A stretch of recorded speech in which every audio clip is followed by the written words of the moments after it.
اسلام گزشتہ جمعہ کے بیان میں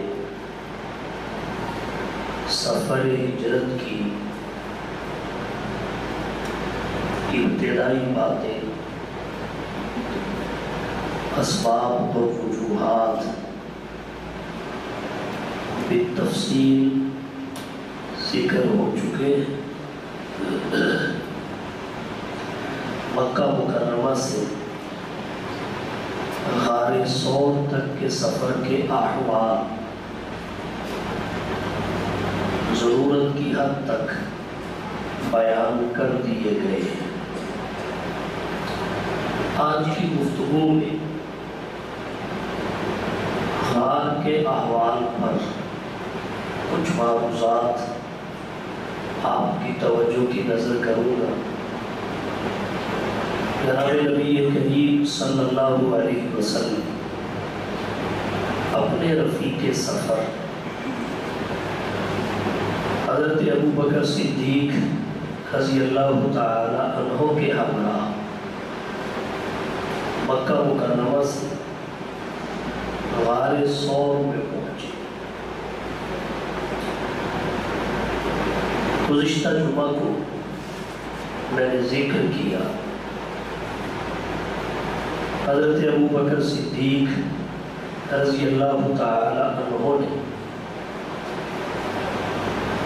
غار پر پہنچ کر حضور صلی اللہ علیہ وسلم سے درخواست کی، اللہ کے رسول مجھے پہلے غار میں جانے کی اجازت عنایت فرمائیں۔ اجازت ملی، آپ اندر تشریف لے گئے، غار کا معائنہ کیا، دیکھا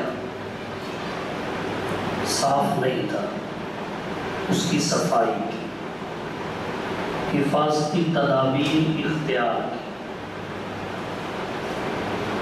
سوراخوں کو اپنے کپڑے سے بند کیا۔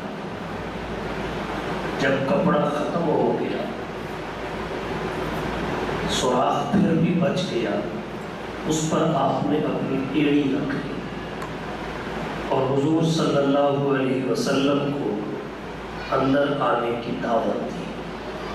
حضور صلی اللہ علیہ وسلم تشریف لے گئے۔ یہاں میں نے عرض کیا تھا، ارادہ کر دیتا ہوں، کچھ وضاحت بھی شامل ہوگی۔ اللہ کے نبی صلی اللہ علیہ وسلم کے غار میں جانے سے پہلے حضرت ابوبکر غار میں گئے۔ نقطہ یہ مستنبط ہوتا ہے، دل میں بھی اللہ کے نبی تبھی آتے ہیں جب پہلے صحابہ کی محبت اور ان کی عقیدت موجود ہوتی ہے۔ اگر غار میں صحابی کے بغیر اللہ کے نبی صلی اللہ علیہ وسلم نہیں گئے تو دل میں بھی نہیں آتے، اور اس کی وجہ یہ ہے کہ کسی جگہ پہنچنے کے لیے کسی کا ساتھ، کسی سے ربط ضروری ہوتا ہے۔ مثلا اگر کوئی شخص رب تک پہنچنا چاہے، وصول الی اللہ، حضور صلی اللہ علیہ وسلم کو اپنے اور رب کے درمیان مان کر، پھر آپ کی مان کر تو رب تک پہنچ سکتا ہے، اپنے اور رب کے درمیان سے شاہ عرب کو نکال کر رب تک نہیں پہنچ سکتا۔ رب تک پہنچنے کا واحد وسیلہ جناب نبی کریم صلی اللہ علیہ وسلم کی ذات گرامی ہے۔ اگر ایسا نہ ہوتا تو لا الہ الا اللہ کے بعد محمد الرسول اللہ کیوں ہوتا؟ جیسے رب تک پہنچنے کا واحد وسیلہ حضور کی ذات گرامی ہے، ایسے ہی حضور تک پہنچنے کا واحد وسیلہ صحابہ کرام کی ذوات قدسیہ ہے۔ ان کو مان کر، ان کی محبت اور عقیدت کی سواری پر سوار ہو کر ہم مصطفیٰ تک پہنچتے ہیں، اور پھر مصطفیٰ کی محبت اور اطاعت کی سواری پر سوار ہو کر خدا تک پہنچتے ہیں۔ صحابہ کے بغیر رسول اللہ تک پہنچنا ممکن نہیں ہے۔ اس کی وجہ یہ ہے، نبی کی ذات کے گواہ، نبی کی بات کے گواہ، نبی پر نزول آیات کے گواہ، نبی کی ایک ایک ادا کے گواہ صحابہ ہیں۔ نبی نے کیا فرمایا، کیا کیا، ادائیں کون کون سی تھی، کس کس وقت پر تھی، یہ ساری باتیں ہم تک صحابہ کے ذریعے پہنچی۔ اس لیے صحابہ پر ایمان ہوگا تو نبی پر ایمان ہوگا، نبی کے دین پر ایمان ہوگا، وگرنہ ہم صحابہ کو چھوڑ کر مصطفیٰ تک کبھی نہیں پہنچ سکتے، جیسے مصطفیٰ کو چھوڑ کر خدا تک کبھی نہیں پہنچ سکتے۔ اس لیے ضرورت اس امر کی ہے، اسلام میں صحابہ کرام کی آئینی حیثیت تسلیم کی جائے، ان کی حقیقی پوزیشن کا اقرار کیا جائے، تب ہم کامیابی کے راستے پہ گامزن رہ سکتے ہیں، وگرنہ ضلالت اور گمراہی انسان کا مقدر بن جاتی ہے۔ حضرت ابو بکر صدیق رضی اللہ تعالیٰ عنہ پہلے غار میں گئے، پھر حضور صلی اللہ علیہ وسلم کو اندر آنے کی دعوت دی، حضور تشریف لے گئے۔ حضرت ابو بکر صدیق رضی اللہ تعالیٰ عنہ نے اپنی جھولی کو بستر بنا لیا اور حضور صلی اللہ علیہ وسلم کو آرام کے لیے پیشکش فرمائی۔ حضور نے آپ کی جھولی میں سر رکھا، سو گئے۔ امیر شریعت سید عطا اللہ شاہ صاحب بخاری رحمہ اللہ غار کا منظر پیش کرتے ہوئے ایک بات یہ فرمایا کرتے تھے، جب غار کے احوال کو پڑھتا ہوں مجھے یوں لگتا ہے ابو بکر کی جھولی رحل ہے، نبی کا چہرہ انور اس رحل پر قرآن ہے، اور ابو بکر اوپر بیٹھ کر تلاوت کرنے والا قاری قرآن ہے۔ حضرت ابو بکر صدیق رضی اللہ تعالی عنہ نے نبی کے چہرے کو دیکھا، دیدار کیا، جی بھر کر کیا، اور اس طرح کیا جس طرح کسی نے نہ کیا، اور یہ حضرت ابو بکر صدیق رضی اللہ تعالی عنہ کی دیرینہ خواہش تھی جس کا وہ اظہار کرتے تھے۔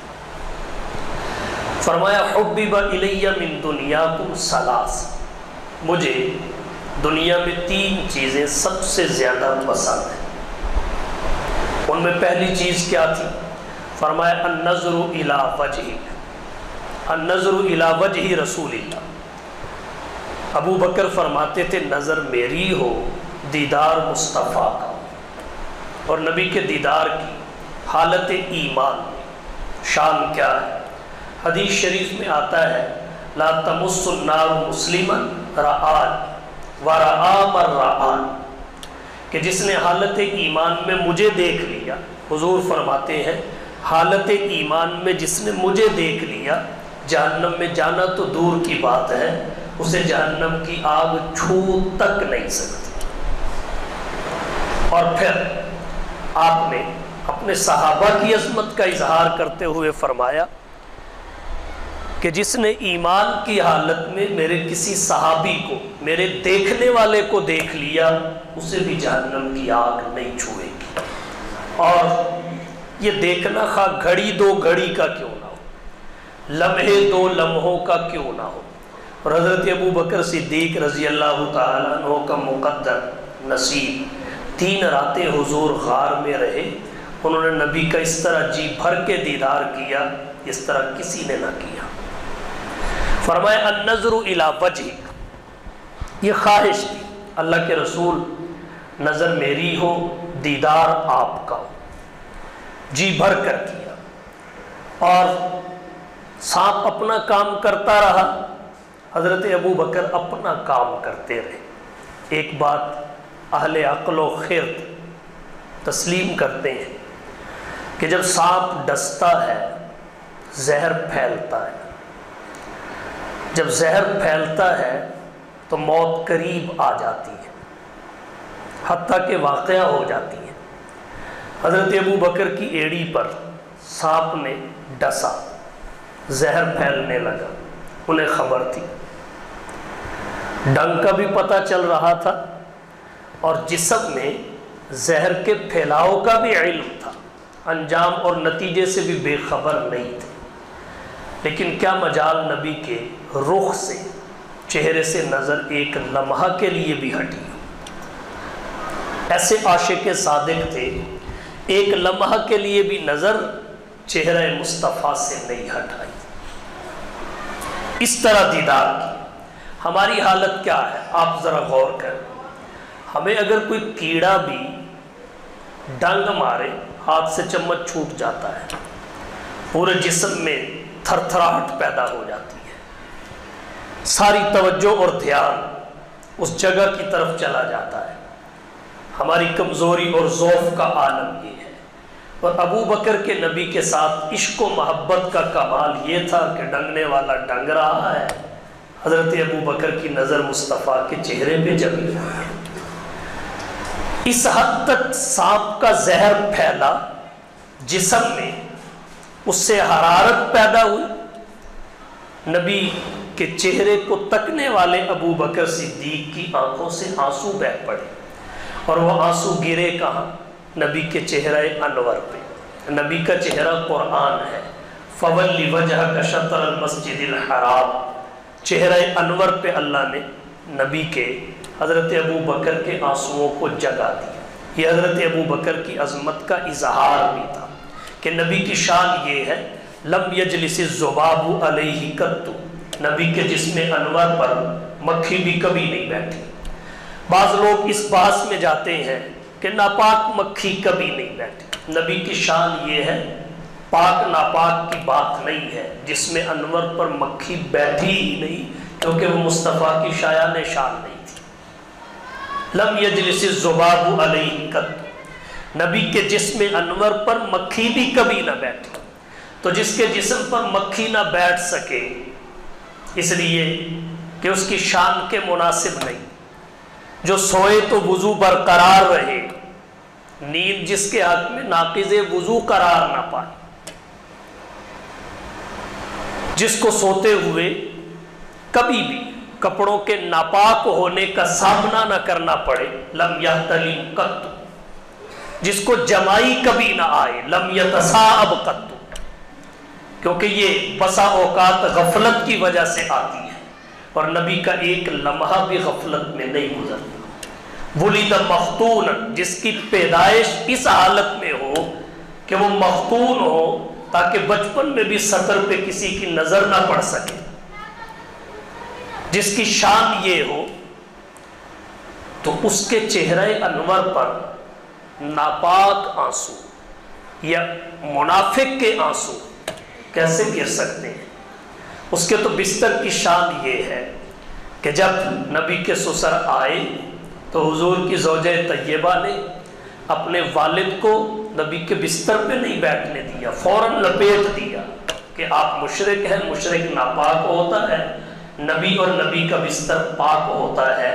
تو جس کے بستر پہ ناپاک مشرک بیٹھنے نہ دیا جائے، اس کے چہرے پر چہرہ ہے کہ انوار دو عالم کا صحیفہ، آنکھیں ہیں کہ بحرین تقدس کے لگی، پلکیں ہیں کہ قوسین شب قدر کھلی ہے، زلفیں ہیں کہ واللیل کے بکھرے ہوئے سائے، یہ دانت ہے کہ شیراز شبنم کے تراشے، جیسے یاقوت کی وادی میں مہکتے ہوئے ہیرے، اور باتیں ہیں کہ طوبہ کی چٹکتی ہوئی کلیاں، خطبے ہیں کہ ساون کے امڑتے ہوئے دریا۔ وہ چہرہ رخ مصطفیٰ ہے، وہ آئینہ کہ ایسا دوسرا آئینہ نہ کسی کے بزم خیال میں، نہ کسی کے بزم خیال میں، نہ دکان آئینہ ساز میں۔ اس چہرہ انور پر آنسوؤں کا گر جانا اس بات کی شہادت دیتا ہے، آنسو بھی خدا کو پسند ہے، آنسوؤں والا بھی پسند ہے، وگرنہ انہیں نبی کے رخساروں پہ جگہ کبھی نہ ملتی۔ النظر الی وجہ، خواہش تھی، ایسے دیکھا جیسے کسی نے نہ دیکھا۔ اور اللہ بھی قدردان ہے، محبتوں کے قدردان ہے، قربانیوں کے۔ یہ چھوٹی قربانی نہیں تھی حضرت ابو بکر کی۔ نبی کے چہرے انور پر حضرت ابو بکر کے آنسو گرے، حضور بیدار ہوئے۔ حضرت ابو بکر نے بیدار نہیں کیا، انہوں نے نہیں جگایا۔ سانپ ڈس رہا ہے، نہیں جگایا، پتہ تھا ڈس رہا ہے، زہر پھیل رہا ہے، انجام موت ہے، لیکن وہ طے کر چکے تھے جان جاتی ہے بے شک جائے، مصطفیٰ کے آرام میں خلل نہ آئے، طے کر چکے تھے۔ فنا فی الرسول تھے، عاشق صادق تھے، عشق کی لذت مگر خطروں کی جانکاہی میں ہے، عشق کی لذت مگر خطروں کی جانکاہی میں ہے، طے کر چکے تھے، لیکن اللہ تعالیٰ نے ان کے جذبے کی قدر کی، وہ تو نبی پہ قربان ہونا چاہتے تھے۔ گزشتہ جمعہ میں نے ذکر کیا، جب حضور صلی اللہ علیہ وسلم حضرت ابو بکر کے ہمراہ مکہ سے سور کی جانب نکلے، پہلے اونٹنیوں پہ سوار ہو کے چلے تو کبھی حضرت ابو بکر آگے آ جاتے، کبھی پیچھے آ جاتے، کبھی دایاں کبھی بایاں۔ اللہ کے رسول صلی اللہ علیہ وسلم نے پوچھا ابو بکر یہ چلنے کا کیا انداز ہے؟ عرض کیا اللہ کے رسول جب خطرہ محسوس کرتا ہوں حملے کا پیچھے سے دوڑ کے پیچھے آ جاتا ہوں، جب یہ خدشہ گزرتا ہے کہ کوئی گھات میں نہ بیٹھا ہو میں آگے آ جاتا ہوں، اور جب دایاں یا بایاں جہت سے خطرہ محسوس ہوتا ہے تو میں اسی جہت کا رخ کرتا ہوں۔ حضور نے فرمایا ابو بکر اچھا پھر تیری خواہش تو یہ ہوئی کہ تو شہید ہو جائے اور مجھے کچھ نہ ہونے پائے؟ عرض کیا اللہ کے رسول خدا کی قسم میں یہی چاہتا ہوں کہ ابو بکر کی جان محمد کی حفاظت پہ قربان ہو جائے۔ تو فنا فی الرسول تھے، طے کر چکے تھے جان جاتی ہے بے شک جائے، لیکن مصطفیٰ کا آرام نہ جائے، سولایا، آرام کروایا، دیدار کیا، یہ دیرینہ خواہش تھی۔ النظر الی وجہک، نظر میری دیدار مصطفیٰ کا، اللہ نے پوری کر دی۔ دوسری خواہش کیا تھی؟ انفاق مالی علی امرک، مال میرا ہو، خرچ کرنے کے لیے حکم مصطفیٰ کا ہو، نبی فرماتا جائے ابو بکر لوٹاتا جائے، نبی فرماتے جائیں ابو بکر لوٹاتے جائیں۔ حضرت عائشہ رضی اللہ تعالی عنہا کہتی ہیں جب حضرت ابو بکر نے کلمہ پڑھا مسلمان ہوئے، سب سے پہلے مسلم ہیں، امت مسلمہ کی اکائی حضرت ابو بکر ہے جسے خشت اول کہتے ہیں۔ جب کلمہ پڑھا 40,000 درہموں کے مالک تھے، اور جب دنیا سے گئے کوئی درہم اور دینار ان کے پاس نہیں تھا، سب مصطفیٰ پہ خرچ کر دیا، دین مصطفیٰ پہ۔ بخاری کی روایت ہے حضور صلی اللہ علیہ وسلم نے فرمایا حضرت ابو بکر نے اپنی جان اور مال دونوں کے ساتھ مجھ پہ اس قدر احسان کیا ہے کہ اس قدر کسی کا مجھ پہ احسان نہیں ہے۔ اور ترمذی کی روایت ہے حضور صلی اللہ علیہ وسلم نے فرمایا مجھ پر جس نے جو احسان کیا میں نے دنیا میں اس کی مکافات کر اس کا بدلہ دنیا میں دے دیا، لیکن ابو بکر صدیق کے مجھ پر احسانات ہی اتنے ہیں کہ میں بدلہ نہیں دے سکتا، قیامت کو اللہ ابو بکر کے احسانات کا بدلہ دے گا۔ حضرت ابو بکر نے سب کچھ لٹا دیا۔ آج لوگ فدق کی بحث کرتے ہیں، فدق بھئی کہاں لے کر گئے تھے حضرت ابو بکر؟ 4 کھجور کے درختوں کی وجہ سے تم اس ہستی پہ تنقید کرتے ہو جس کا سب کچھ اسلام کے لیے وقف، اور پھر یہاں تک کتابوں میں لکھا ہوا ہے حضرت فاطمہ الزہرا رضی اللہ تعالی عنہا نے جب یہ مطالبہ کیا تو حضرت ابو بکر صدیق نے فرمایا کہ میرا سارا مال فاطمہ کے لیے حاضر ہے، سارا آپ کے لیے حاضر ہے، دیتے بھی رہے، لیکن فدق کے بارے میں جو فیصلہ نبی محمد نے کر دیا ہے ابو بکر اسے تبدیل نہیں کر سکتے۔ فیصلہ کیا تھا؟ وہ بیت المال کا تھا، آمدن جاتی تھی آل رسول کو، لیکن ملکیت منتقل نہیں ہو سکتی تھی، ریاست کی پراپرٹی کسی فرد کے نام نہیں ہو سکتی۔ لیکن آج دنیا اس بات کو سمجھنے کے لیے بھی تیار نہیں۔ افواج پاکستان اگر انڈیا کا کوئی علاقہ اپنے قبضے میں لے لے، جنگ اور جہاد کے نتیجہ میں ان کا کوئی خطہ قبضے میں آ جائے تو وہ باجوہ صاحب کی اولاد کے نام نہیں لگے گا۔ ہاں اس سے فائدہ تقسیم کار کے تحت تقسیم کے طریقے کے مطابق سبھی اٹھا سکتے ہیں، جو بھی طے ہو۔ تو حضرت ابو بکر صدیق رضی اللہ تعالی عنہ نے فرمایا اللہ کے نبی نے جو طریقہ کار طے کیا وہ برقرار رہے گا، یہ منتقل نہیں ہو سکتا۔ آمدن بعد میں بھی اسی طرح ملتی رہی جس طرح نبی کے دور میں ملتی تھی، ملکیت منتقل نہیں ہو سکتی۔ البتہ حضرت ابو بکر نے کچھ بھی نہیں بچایا، اپنا جو تھا وہ دین پر، نبی کے خاندان پر، نبی کی آل پر نچھاور کر دیا۔ تو دنیا میں جب آئے، دھم اسلام میں داخل ہوئے تو بہت امیر شخصیت تھے، اور جب گئے تو کوئی درہم اور دینار ان کے پاس نہیں تھا۔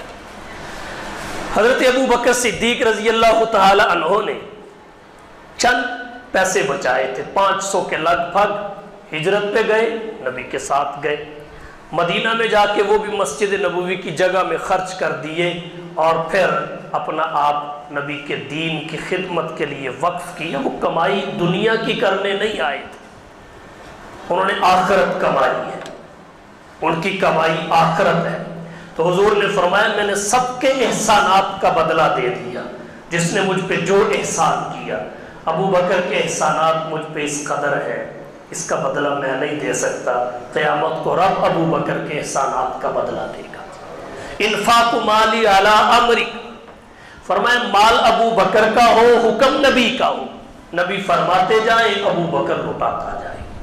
اور تیسری خواہش کیا تھی؟ ان یکون بنتی فی بیتی، اے اللہ کے حبیب میری بیٹی آپ کے گھر میں ہو۔ اللہ نے آپ کی تینوں خواہشوں کو پورا فرمایا۔ حضرت ابو بکر کی بیٹی حضرت عائشہ رضی اللہ تعالی عنہ حضور کی ازواج مطہرات میں ہے، امہات المومنین میں ہے، اور نبی کی سب سے محبوب اور لاڈلی بیوی ہے، 11 ازواج مطہرات۔ تو تینوں خواہشیں پوری ہوئی۔ حضرت ابو بکر صدیق رضی اللہ تعالی عنہ نے غار میں جاگ کر نبی کی حفاظت کی، نبی کو سلایا، پہرا دیا۔ اور یہ بھی اللہ کی تکوین اور تقسیم ہے۔ ابو بکر آج دشمن میرے ہیں، پہرا تو دے، کل تیرے ہوں گے، پہرا میں دوں گا۔ تو غار میں جاگ کر پہرا دے، میں روزے میں سلا کر پہرا دوں گا۔ تو 3 راتیں پہرا دے، نبی ہمیشہ پہرا دے گا۔ آج نبی کے روزے، نبی کے پہلو میں، فرشتوں کی چوکیداری میں حضرت ابو بکر نبی کے ساتھ محو استراحت ہے، جو رحمت نبی پہ اترتی ہے۔ ابو بکر و عمر اس سے فیضیاب ہوتے ہیں، جو برکت نبی پہ اترتی ہے۔ ابو بکر و عمر اس سے فیضیاب ہوتے ہیں، جو اللہ کی عنایتیں نبی پہ اترتی ہیں۔ ابو بکر و عمر اس سے فیضیاب ہوتے ہیں نبی کے پہلو میں۔ آج دنیا خواہش کرتی ہے، وصیت کرتی ہے، جب میری موت آئے مجھے فلاں پیر کے پہلو میں دفن کرنا، مجھے فلانے کے قدموں میں دفن کرنا۔ اور یہ خواہش برحق ہے، یہ خواہش بجا ہے، اس کا فائدہ مسلم ہے کہ جب کسی نیک شخصیت کے پہلو اور قدموں میں جگہ مل جائے تو برکات نصیب ہوتی ہے۔ جیسے اگر کوئی شخص کسی بادشاہ کو پنکھے سے ہوا دے رہا ہو تو ساتھ والوں کو ہوا پہنچتی ہے، مقصد کیا ہے؟ بادشاہ کو ہوا کرنا، لیکن اس ہوا کا فائدہ دائیں اور بائیں بیٹھے ہوئے کو بھی ہوتا ہے۔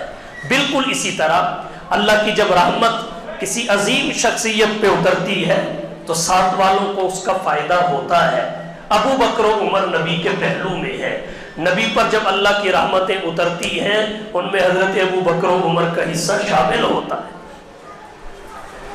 نبی نے اپنے پہلو میں جگہ دی، تکوین ایسی تھی، حضور فرما گئے دنیا میں انا و ابو بکر و عمر خلقنا من تربت واحدت وفیہا نطفا وفیہا منہا نخرج۔ تو حضرت ابو بکر صدیق رضی اللہ تعالی عنہ نے غار میں مصطفیٰ کو سلایا، آرام کروایا۔ یہاں ایک بات اور عرض کرنا چاہوں گا، وہ یہ غار میں کتنی مشکل مدت تھی، اس کا اندازہ آپ حضرت عمر کے اس قول سے لگائیے۔ اہل علم نے لکھا ہے حضرت عمر رضی اللہ تعالی عنہ فرمایا کرتے تھے عمر کی زندگی بھر کی نیکیوں سے ابو بکر کی ایک رات اور ایک دن کی نیکی بہتر ہے۔ گویا عمر کی زندگی بھر کی نیکیاں ابو بکر کی ایک رات اور ایک دن کی نیکیوں کے برابر بھی نہیں ہو سکتی۔ وہ کون سا دن اور کون سی رات تھی؟ رات تو یہی غارون، اور دن کون سا تھا؟ دن تھا جب حضور صلی اللہ علیہ وسلم کا انتقال ہوا، آپ اس دنیا سے رخصت ہوئے۔ آپ کی وفات کی خبر سن کر عرب کے قبائل مرتد ہو گئے۔ ایک بات یہاں اور ذہن میں رکھیے، قبائل کے مرتد ہونے کا ذکر کتابوں میں آتا ہے، بعض لوگ اسے صحابہ کے کھاتے میں ڈال دیتے ہیں۔ قبیلے کا مرتد ہونا اور ہے، صحابی اور ہے۔ صحابی بنتا نہیں ہے، صحابی کو اللہ چنتا ہے، اور اللہ کا چنا ہوا کبھی پھر نہیں سکتا۔ سنا ہے آج تک کوئی نبی منصب نبوت سے دستبردار ہو گیا ہو؟ نبی آروں کے نیچے چیر دیے گئے، انبیاء کے ٹکڑے کر دیے گئے، ایک ایک دن میں سینکڑوں انبیاء شہید کیے گئے، لیکن کوئی ایک مثال پیش نہیں کی جا سکتی کہ کوئی ایک نبی منصب نبوت سے دستبردار ہوا ہو۔ اس کی وجہ کیا ہے؟ نبی بنتا نہیں ہے، نبی کو رب چنتا ہے۔ بالکل اسی طرح صحابی بھی بنتا نہیں ہے، صحابی کو بھی رب چنتا ہے۔ یاد رکھیے، صحابیت وہبی منصب ہے، کسبی منصب نہیں ہے۔ ڈاکٹر علامہ خالد محمود رحمت اللہ علیہ نے ایک کتاب لکھی ہے معیار صحابیت، اس میں ایک باب قائم کیا ہے صحابہ کرام کے منصب صحابیت کے وہبی ہونے پر، اس کے کسبی ہونے کی نفی فرمائی ہے، اور اس پر بہت سارے دلائل قائم کیے ہیں۔ تو صحابیت وہبی منصب ہے، صحابیت رب کا انتخاب ہے، رب کا چناؤ ہے۔ سب کا چناؤ غلط ہو سکتا ہے، مگر رب کا چناؤ کبھی غلط نہیں ہوتا۔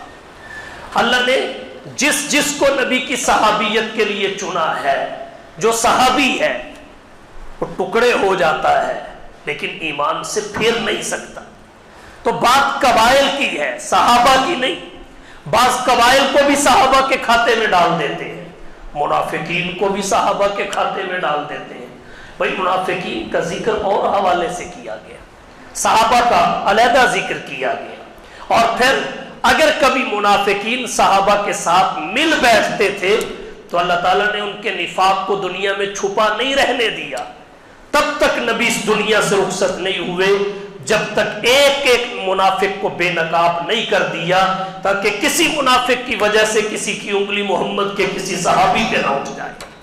اب اگر کوئی اس طرح کرتا ہے، یا تو اپنی جہالت کی بنیاد پہ کرتا ہے، یا پھر سب کچھ علم ہونے کی وجہ سے، بغض صحابہ کی وجہ سے علمی خیانت کے طور پہ کرتا ہے، تو مرتد قبائل ہوئے تھے۔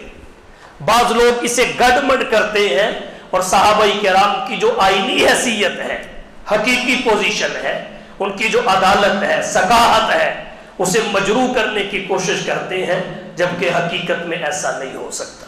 تو قبائل مرتد ہو گئے، صحابہ پر وفات رسول کا صدمہ، آل رسول پر وفات رسول کا صدمہ، اور ادھر یہ خبر بجلی بن کر گری کہ بہت سارے قبائل مرتد ہو گئے ہیں جو مدینے کے اطراف میں تھے۔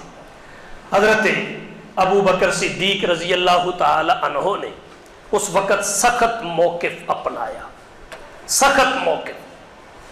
حضرت عمر بن خطاب رضی اللہ تعالی عنہ تشریف لائے۔ فتنہ کوئی ایک نہیں تھا، بہت سارے تھے۔ منکرین ختم نبوت کا فتنہ، مرتدین کا فتنہ، مانعین زکوٰۃ کا فتنہ، اندرونی بیرونی بہت سارے فتنے تھے۔ تو حضرت ابو بکر کا موقف بڑا سخت تھا، اعلان جہاد کر دیا، مانعین زکوٰۃ کے خلاف بھی اٹھ کھڑے ہونے کا کہا، مرتدین کے خلاف اٹھ کھڑے ہونے کا کہا۔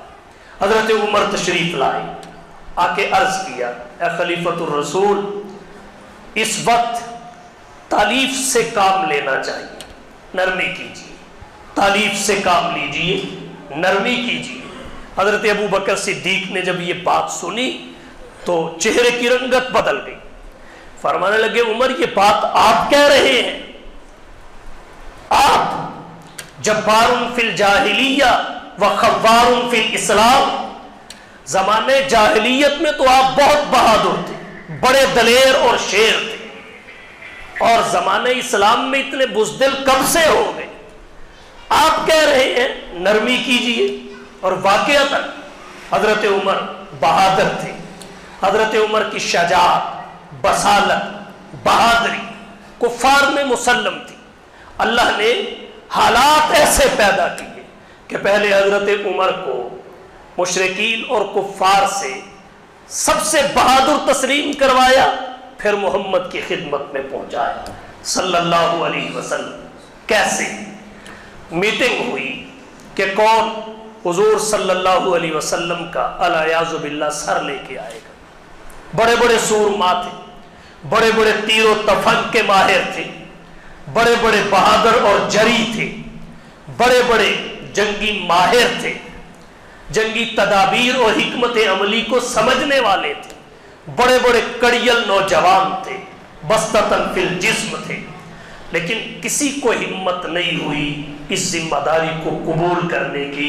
یہ ذمہ داری اگر قبول کی تو عمر بن خطاب نے کی، حضرت عمر بن خطاب نے کی کہ میں یہ کام کروں گا۔ حضرت عمر بن خطاب نبی کا سر لینے کے لیے چل پڑے۔